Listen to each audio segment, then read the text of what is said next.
let's say you took a photo in an environment where it's super grungy, there's a lot of texture, especially in the background, and you really want to show that off, you want to clarify it a bit more.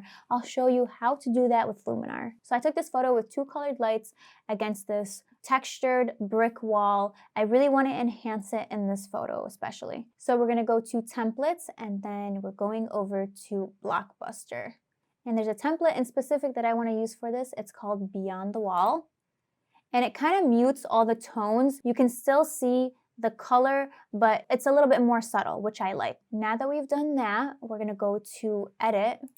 And then again, I really want to enhance this background. I want it to pop out from this photo. So in the Edit tab, I'm going to go to Structure AI. And the really cool thing about this is when I'm applying it to the photo, as you can see, it's only affecting the background. It's not clarifying or bringing out her face more. She stays the same. The focus is really on the background. So I think that's really cool, especially when you want to show more of that background. The background to me was looking a little bit flat. This definitely brought it out. It's looking a little bit more dynamic.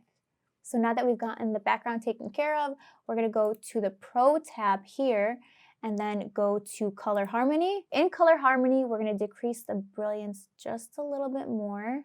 So here's a before and after, and you still see the color in the second image. Again, it's a little bit more subtle, and the background is showing a lot more. It's looking very structured, very grungy, which is exactly what I wanted.